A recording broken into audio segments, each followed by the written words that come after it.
Great. Well, thanks for joining us today for our Friday 5 Live conversation. We're happy to have you all with us. And if you have any questions or comments that come up, you can just use the chat feature. And if you could just change that setting so that your messages go to everyone there in the drop down. And then you will all have access to the recording next week. If you're a GoToKnowledge member, the recording will be on your dashboard, and otherwise we will email it to you. And our host today is Meg Foster. Meg Foster has spent 20 years in higher education, focused on student success initiatives and working in areas such as orientation, faculty development, online learning, student leadership, and first-year initiatives. And Meg, I will pass it over to you now. Well, thank you all so much. We are very, very thrilled to have with us today a team from the University of Wisconsin-Milwaukee's campus. They were featured in the Chronicle of Higher Education last month. And the Chronicle's title was sort of this idea of a trauma-informed response to the fall 2021 semester.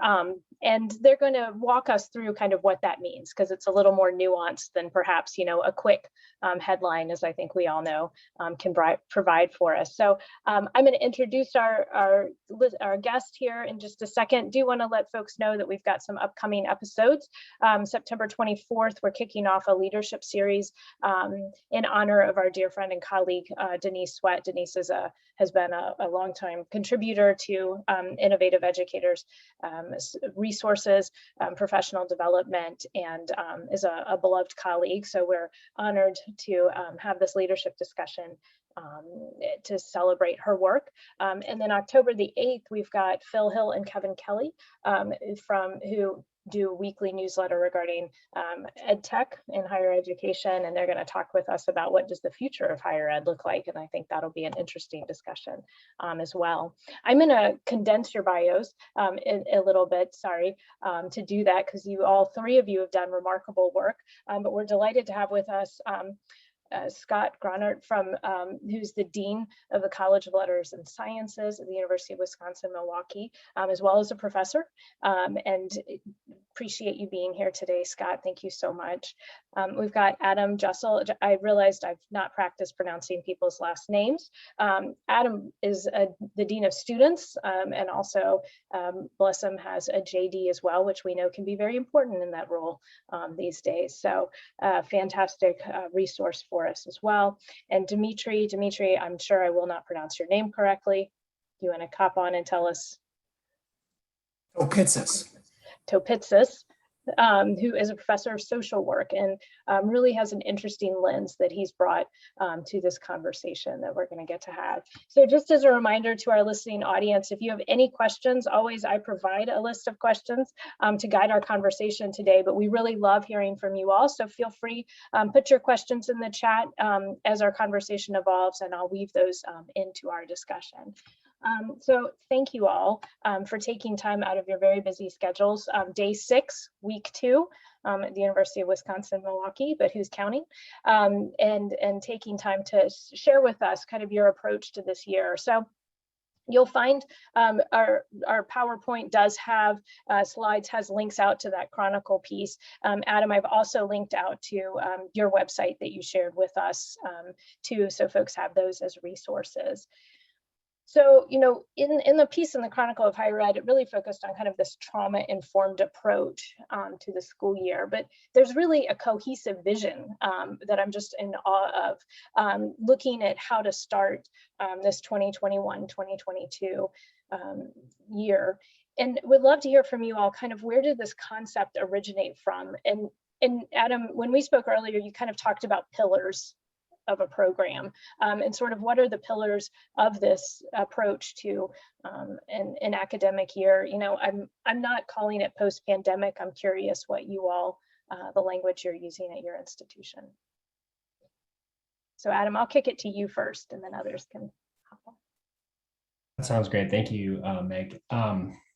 Thanks everyone for having us today. I'm excited to share this information and hopefully learn some things along the way.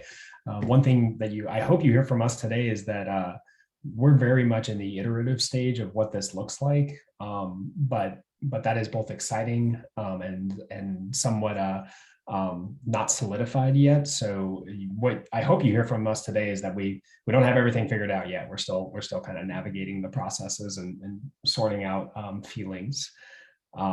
But that all being said, is where this started was back in the spring of last year. And really we were hearing in the Dean of Students office a lot of kind of conflicting and overlapping feelings about online learning, returning to fall, summer, et cetera, just stress and distress, which isn't uncommon in the Dean of Students office. But one thing we were really noticing is that not only was that stress and distress heightened and arriving earlier in the semester than we would anticipate, but it also was kind of comorbid with this feeling of loneliness and disconnection.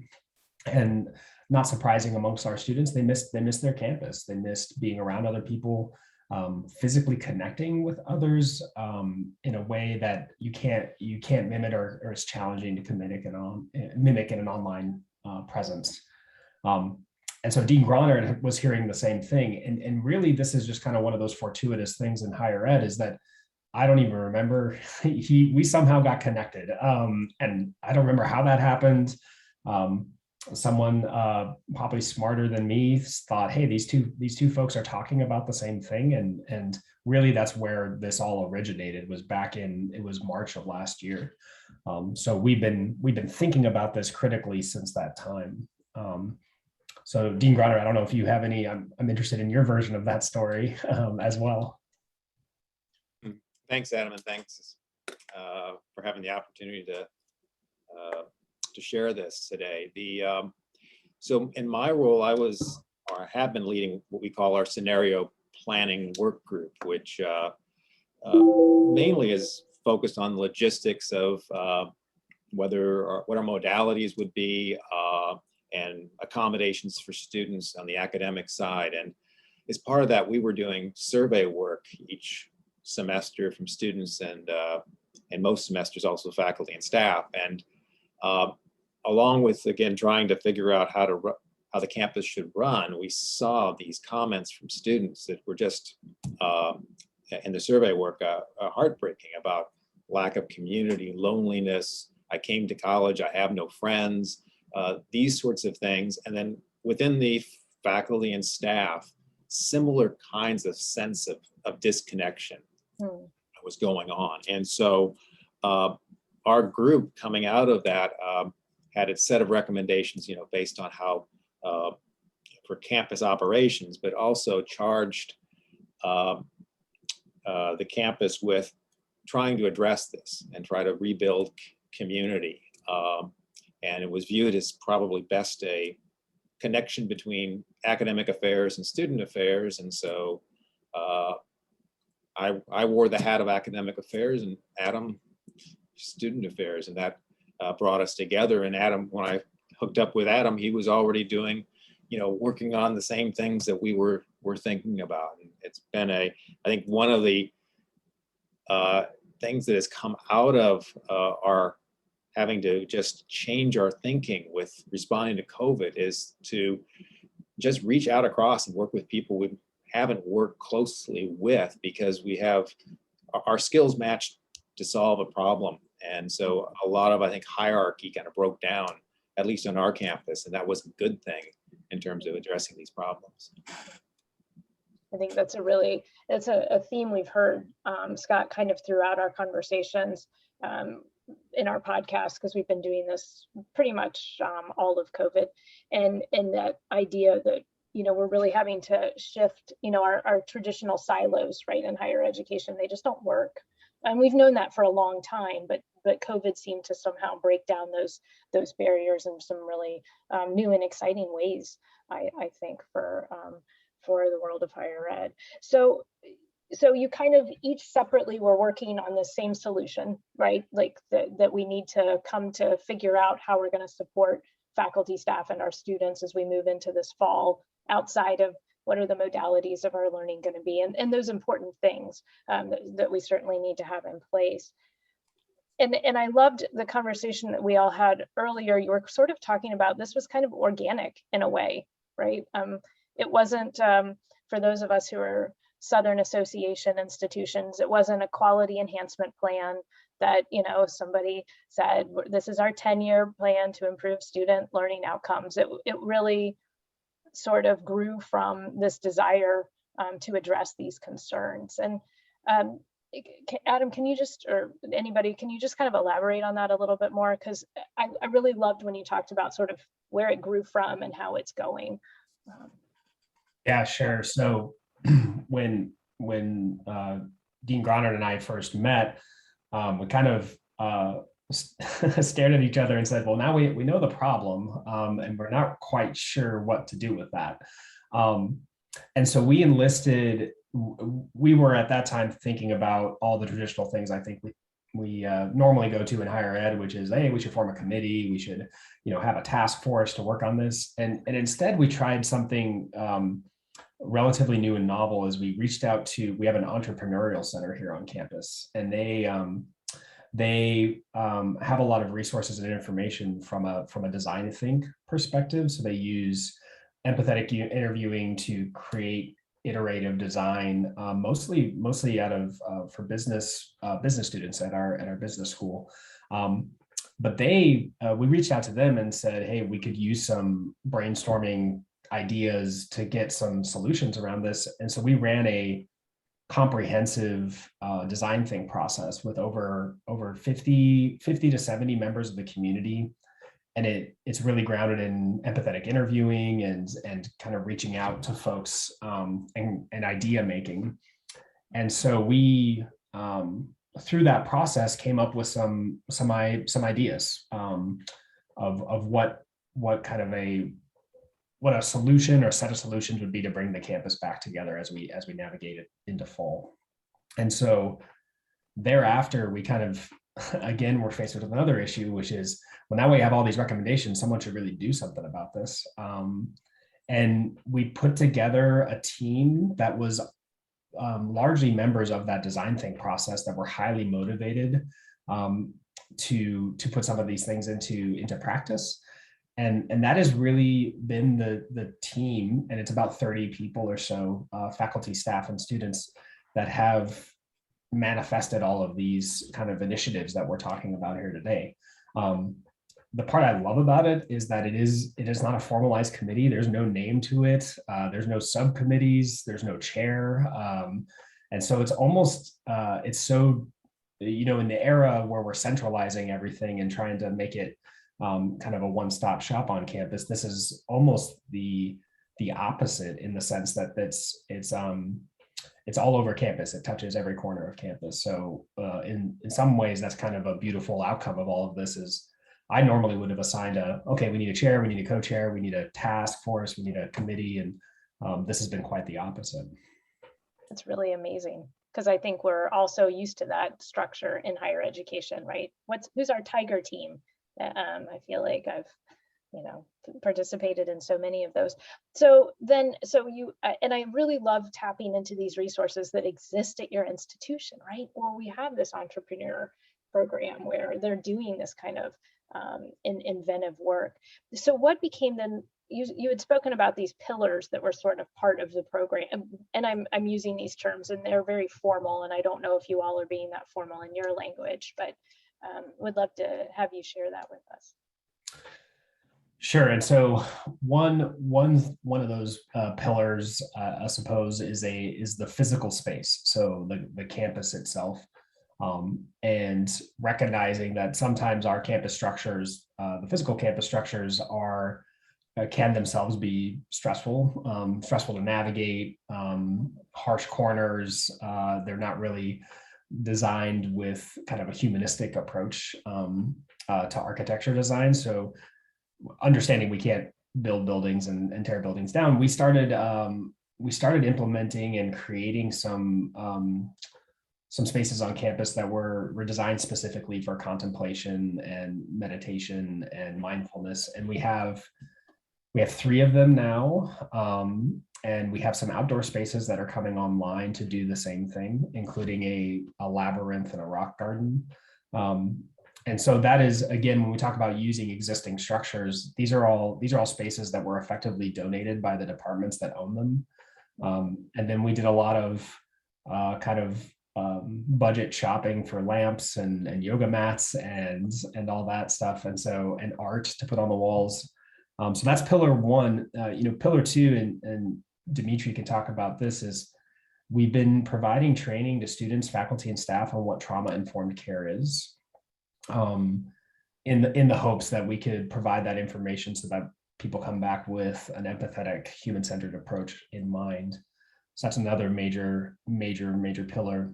And then the final thing is we've been looking on access to resources. So our existing resources, our counseling services office, and trying to break down barriers to accessing those, not only for students, but for faculty and staff who oftentimes aren't aware of. I'm sure a lot of campuses have like an employee assistance program or something like that, but what we found through those interviews and talking to people is people didn't know it existed. And so again, trying to pump messaging out that's specific to faculty and staff is really important. So those are kind of the concepts that are coming out of this right now. Awesome. I think that's a really lovely transition. Dimitri, can you share with us sort of the trauma-informed approach? And it might be helpful to kind of give a quick definition of what you mean by that too, because I know sometimes we all come from different places, right? And that may be a new concept, or maybe a concept that we have one idea of and you're doing it very differently there. So. Sure, thank you, Meg. So thanks again for having us, and welcome to everybody who's joined.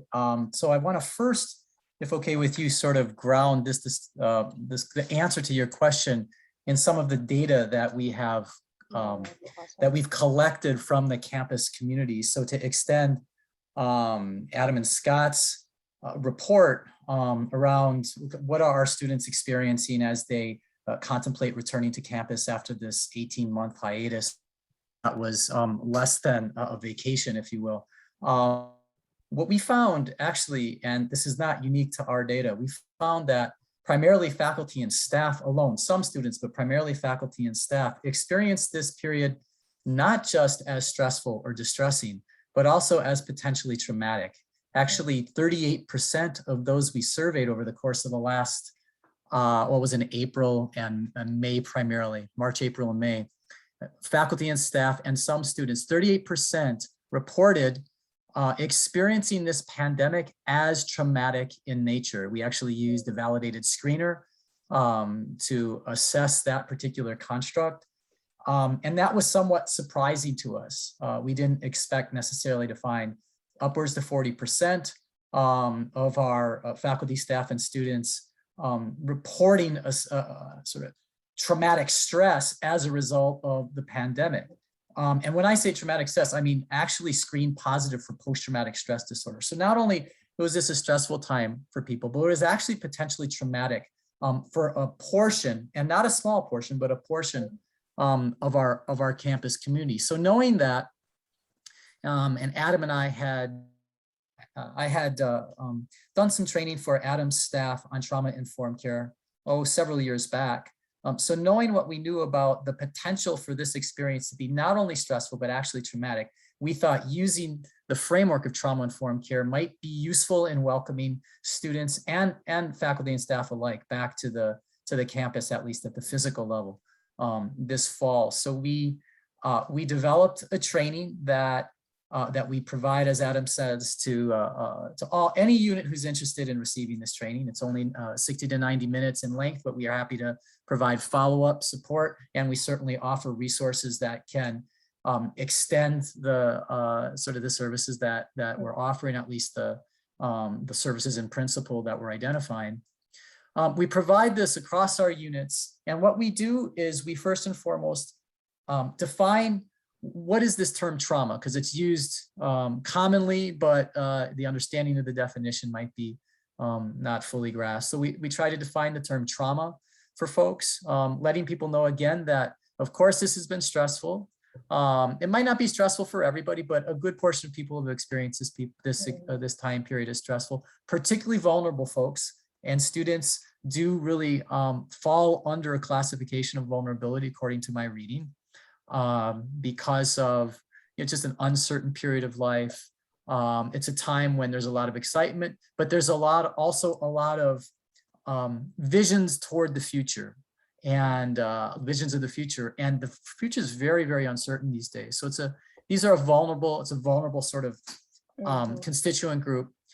Okay, so what is, so trauma could be experienced among our students and some faculty and staff. What is it?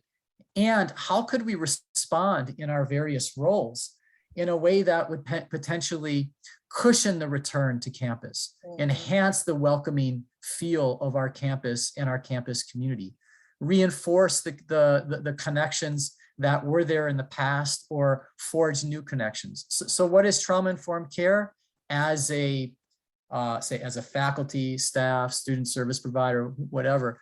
It's first and foremost the recognition of what trauma is and what are the consequences of trauma. How does it manifest? Well, people are going to be reluctant perhaps to re-engage in social interactions because it's it's a place of supposed danger these days based on the pandemic.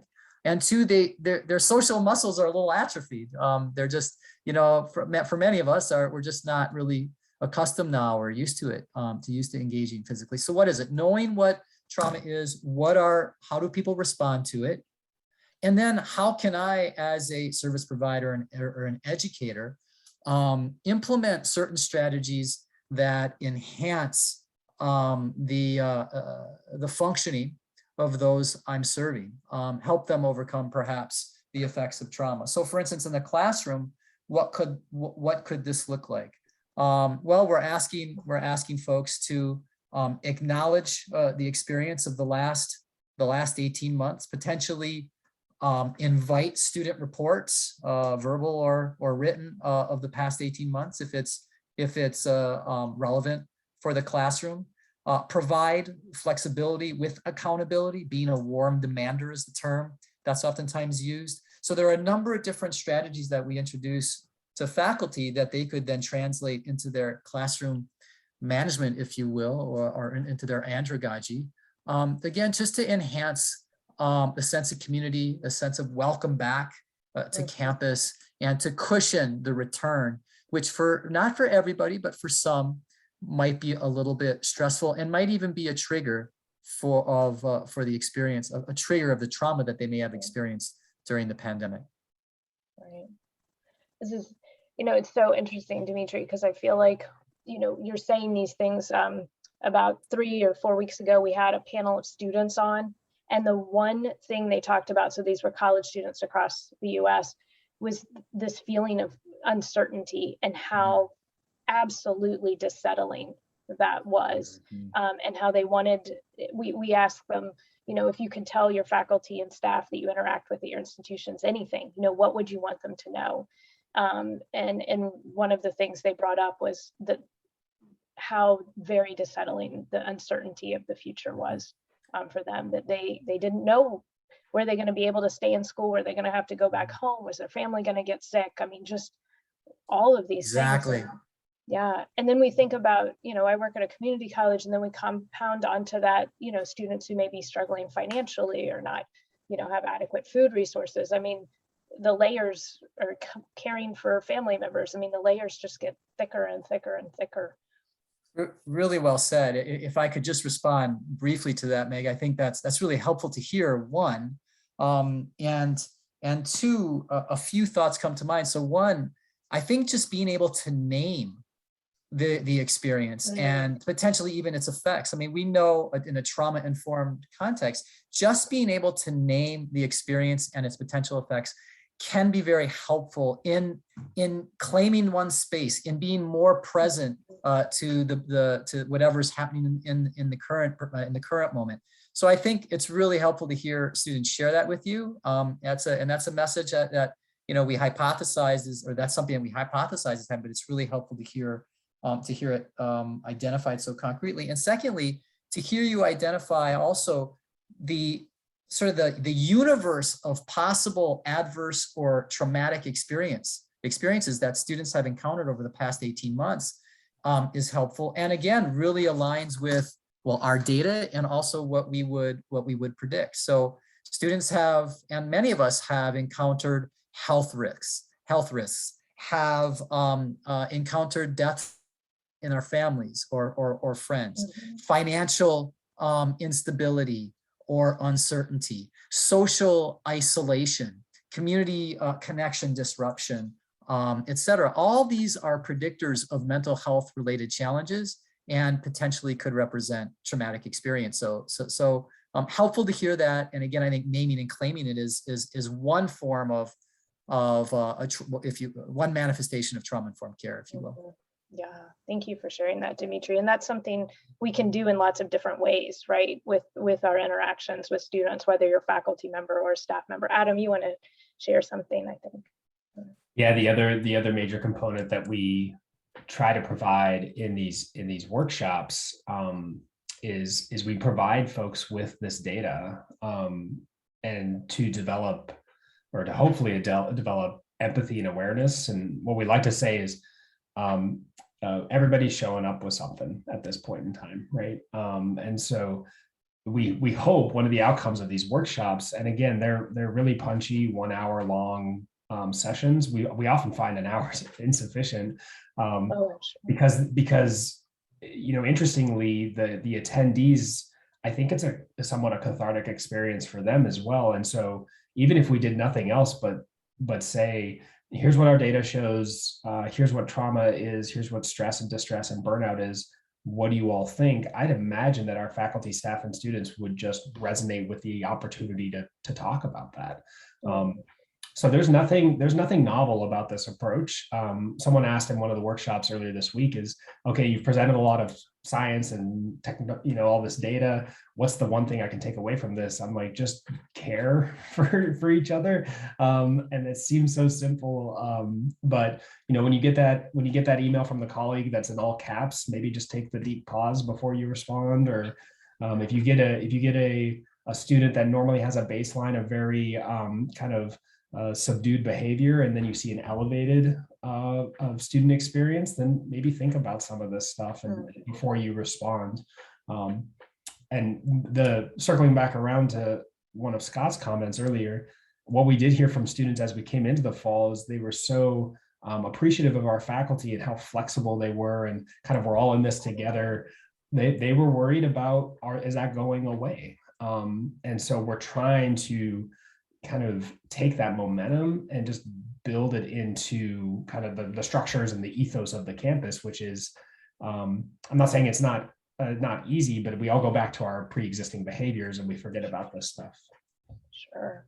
So I think that, Adam, is such an important point that you make, that we're weaving in this changed behavior in a way, right? I mean, how many of us were in, educational experiences, the classic, look to your left, look to your right. Scott, I don't mean to pick on science people, right? But isn't this like notorious organic chemistry? Look to your left, look to your right. None of, half those people won't be here, but at the end of the semester kind of thing. And to say, we're an institution that really cares about you. And everything I read, the research goes back to how important that is. There was a great piece just this week in Diverse Issues in Higher Education about some long-term research showing students need to know that they matter, that they belong at our institutions, and that they're cared for. And I know that's hard at large institutions, right? I've worked at all kinds, so it's real easy when they're only like a couple. You can go grab them by the ear and say, I care about you. But it's much harder at our larger schools. Dimitri, what did? Just to amplify sort of that signal, I think it's just really well said, Adam and Meg. We know the number one predictor of recovery from adversity is social connection, meaningful and rich social connection. It shows up in the literature, ubiquitously. So can we, as a campus, it's a simple message, but not always easy to implement. Can we actually elevate the relationships that we have with one another and with our students? Can we not just give some lip service to this notion of caring, but actually operationalize that notion in our relationships with each other and with our students? And it's a difficult time to do that. We're all stressed. We're all asked to do more with less to some extent. At the same time, it gives back multifold, not only to the student or the colleague who's receiving that extra ear or that the extra accommodation, if you will, not in any way that undermines our mission or our standards, but a little flexibility goes a long way. A little time goes a long way. But it actually, from my vantage point anyway, it really recharges my batteries and reinforces, why am I working in higher ed? Oh, in part because I want to be generative and I want to be supportive of students who are coming up. So really well said on your part. Scott, you've got something to share. Yeah, I wanted to kind of bring in also the contrast that our students were seeing, and that institutionally, I think it's true pretty much across America, everyone wanted to come back in the fall. And there was this drive of excitement. We're going to be doing all the things you used to do. And that was leaving behind students and faculty and staff who really were still living the life of COVID. And programs that are coming together and Adam has been leading on are so critical, so that we can, as we go back into hopefully better situations with in terms of teaching, that we also recognize and honor the people who had real challenges during the year. And as Adam alluded to, a lot of our students said, I really hope the faculty and staff will be nice to us in the fall like they were during when we were working remotely. They really appreciated that our faculty were empathetic to their challenges. They didn't want that to go away. Mm-hmm. And Scott, interesting that you say that, because the other thing that our student panel said, and they repeated this in a number of ways, they wanted faculty and staff to know that that they did not like the language of returning to normal, that they felt like that absolutely erased everything that they had experienced, that they didn't feel normal. And so I think that language you're using is just so important. And our students really appreciate, when they hear our leadership at our institutions kind of reiterating those messages. And one thing that we're so focused on COVID response, but also remembering that a lot of social movements occurred while we were on our COVID hiatus, and the election, which was very divisive for the country and our students. Black Lives Matter movement all happened while we were away, essentially. And now the students are coming back and return to normal. Well, those things also happened along with all of COVID. So that the word that was coming up here a little bit layered on layer of change that they had to experience. Thank you, Scott. Yeah, that's really important to remember. There's been so much. Sometimes it's, that we have to, that we've experienced this shared in this past year. Well, I want to make sure we're honoring our time, and I do want to get to these questions because Adam, you really inspired these last couple of questions in particular. But if institutions, I want our listeners to know that how can we? I'm listening in and I'm thinking, yes, I really want to do some of this on my own campus. And any recommendations or how-tos? You talked about how your leadership team was organized. How much is this effort costing? You shared with us kind of where the impetus originated from, but just any words of advice or recommendations for our listening audience? So I think probably when I look back of how we got here, one of the lessons I take away from it is, just kind of trusting the process and letting that guide you rather than having some sort of fixed outcome that you're looking for. And then secondarily, how you organize a team around this is find people that are inspired to do the same thing that you're doing and that care deeply about your campus community, and just start talking. Like, I think one thing that I learned is, and I'm a very type A, there needs to be a spreadsheet and there's tasks on it. But even just individually, I learned through this process is that we needed almost a month in this group to kind of get comfortable with each other, just talking about what the campus would look like if it had this at the center. And we're still in that dialogue and conversation. But I guess I would, and I guess the secondary thing is don't ask for permission, just start doing it. And that was another lesson learned, because I think sometimes, especially I'm new to UWM, I'm kind of looking around going, okay, who's going to tell me what to do? And this was just I found a couple of people that were really inspiring, including Scott and Dimitri. And I thought, we just got to keep moving in this direction. And one foot in front of the other just really helps. The genius behind all of this, and it's not something that anybody in this call thought of, is that it takes a lot of resources and person energy, but it's been largely to this point a zero cost operation. We've found a lot of folks on the campus that if we reach out to them and say, hey, we're looking for a community space, what do you think? And like the library said, we've got an old where the archives used to be. It's a room, is centrally located. It's yours if you want it. And we're like, yep, we'll take it. And so stuff like that, I think you'll find that your campus community probably has a lot of folks that are willing to engage with it. If you just start that, someone called it the other day, it's the snowball effect. You just start the snowball rolling, and then all of a sudden it starts picking up people and trees and along the way. And that's been somewhat, frankly, from my perspective, the outcomes are great, but the coolest part about this is that we've developed this little like community cohort of folks that are now just somewhat kind of like ambassadors for this work. And that's been really, really exciting, at least for me. Yeah, that's awesome and amazing, because we often think of initiatives as costing, right. Like it's not, I can't replicate that at my institution because I don't have any. But yeah, you can buy yoga mats at $5 below. I don't know if y'all have that where you are. And yes, we've even discovered that elementary school students don't really need the whole thing. You chop it in half, you got two for the so, yeah, really.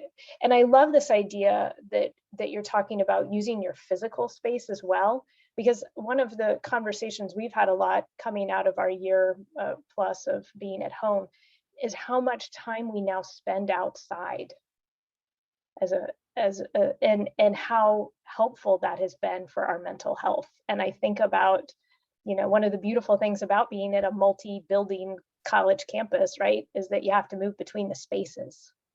And what does that do for our mental health? Dimitri, you want to share something? Yeah, what you and Adam are sharing kind of just sparks a quick thought, and I'm kind of reflecting on why is it that so many of our campus personnel have contributed to this effort and done so with great enthusiasm. There was no arm twisting here, and I think part of it is, there are a number of, I'm sure, variables, but I think the biggest one, you use the term reflection on mental health and what promotes our mental health. I think, at least in our campus, what I'm seeing is an attunement or a greater insight into this idea of what promotes well-being for myself, for others, and how can I actually engage in those activities or behaviors that promote well-being. And so there's been,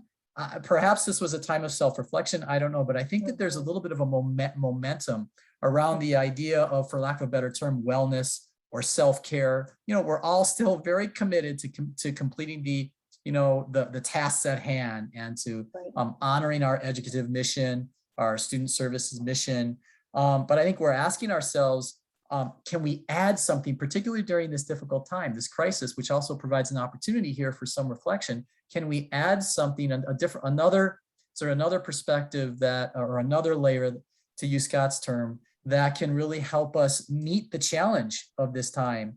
And so I think people are excited to be reflecting on this concept of resilience or wellness or post-traumatic growth or self-care. What does it mean for myself? What does it mean for my work? What does it mean for my community? So those of us who've been involved in this work, I think we're excited about it, in part because it's a manifestation of some of our deepest values. How can I bring myself fully to my work and not be just a technician? but be a truly engaged provider or professional or educator, whatever the term might be. Dimitri, I just think what you've said is so critically important, because I think about my students, and at the end, when I boil down my 20 years right in higher ed, it's all about helping students to be successful, to meet those goals they set for themselves. And more I've come to find, if I cannot help them find a place of well-being, of wellness, they cannot be successful. I mean, that is just, and Adam, you want to say something about that? Yeah, I love the language you're using, and I would imagine a lot of folks on this call, if you ask them, they'd say, well, students first, that's my first and primary mission at this institution. My kind of, it's not a pushback necessarily, but at least what we've been providing in this workshop is, you got to take care of yourself too. Right. And I think a lot of student services professionals and faculty that look at their work as service work, and that we kind of, at least in higher ed, sometimes just have to work a lot to make that happen. I think it's resonating with folks a lot when we're talking about this work as a kind of a holistic approach, rather than just saying this is a student wellness program, right? It's more about the entire system. And so again, the workshop, we talk about self-care techniques, but we also talk about them as it relates to faculty and staff, because you can't show up with your full self unless you're taking care of you. And I think that might be, for a lot of the cohorts that have gone through this, the first time that they've heard that from the institution, not in a way that is in an email or something like that. So that's also been resonating with a lot of folks. I'll be really interested to hear, as you do follow up to this work, what your faculty and staff, because one of the conversations we've had a lot on this podcast have been about folks not feeling valued, that they have worked harder than they have ever worked and given more to students than they have ever given in 18 months. And that there's just this real sense that hasn't been institutionally valued at many places. Certainly it has at many institutions, but so to have you say, we have these cohorts going through, and we're giving them this space to say, you've got to take care of yourself to be able to keep doing this important work, and we value you in that. I would be fascinated to do a morale kind of survey or something like that, and hear what folks have to say. We have about 3 minutes left on our call, so I want to honor our time, certainly, and the generous time that you've given us today. Any kind of last words, or for our listening audience, any questions you want to make sure? Gina's said yes and thank you, so clearly the words you're saying are really resonating with folks listening in today. But as we wrap up, I just want to give you that space to kind of send us off with any wise words, recommendations. We'll see if anybody has any questions. Adam, and then we'll hit Scott. And then no, I was going to let Scott go first. Oh, go Scott.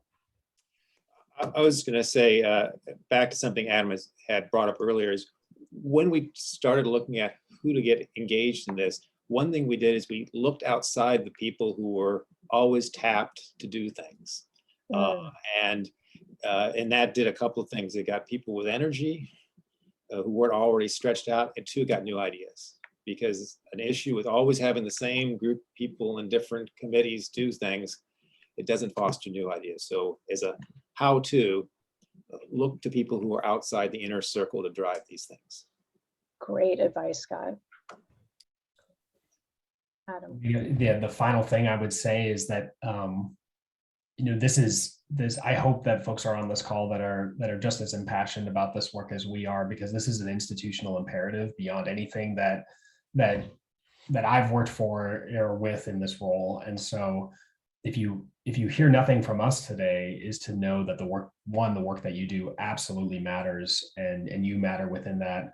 But two, that we are resources. And so you can reach out to any one of us individually. If we're not the answer, we'll find you the answer. We don't have all of those, but we definitely, because that's the other great thing about this, is that we're still figuring it out. So give yourself the patience and grace to do that as well. Right. Wise words. And Dimitri. Just beautiful. Adam, as per usual, just hit it on the head. First thing I would say is that, agreed fully, we would be happy to be resources. We don't have answers. we have our experiences that we can share, and perhaps those will be helpful or resonate. And the second thing I would say is I've been absolutely amazed at how well this work has been received, not only with the inner circle of those who are, those who are doing it and getting motivated for it, but also for those that we have been sharing these insights with, sharing the trainings with, for instance. Exceptionally well received by multiple units across diverse contexts. And I think the community at large, with the campus community in particular, is just thirsty for these types of messages, to honor and claim and name what's taking place, what has taken place on these layered levels, as Scott mentioned, and then to start brainstorming, well, what are some solutions, starting with the self and emanating outward. So thank you for the opportunity to share our experience with you, Meg. It's been a pleasure. Gosh, I am so honored to have all three of you take your time today. I mean, I feel like your work is just so important, and I hope that we see these conversations begin to be replicated across institutions. And interestingly enough, Anne wanted to ask if you might share your 60 to 90 minute trauma-informed trainings.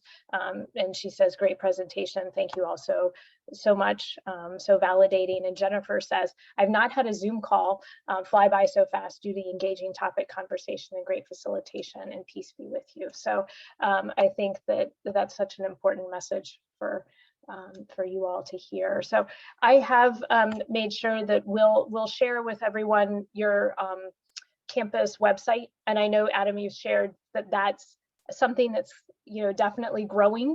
But we'll make sure that everyone gets that, as well as the Chronicle piece where you all are mentioned too. So thank you all very much.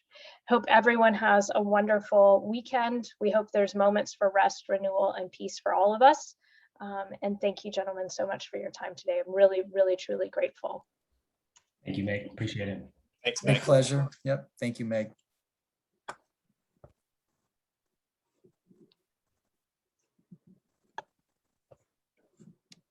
Wow.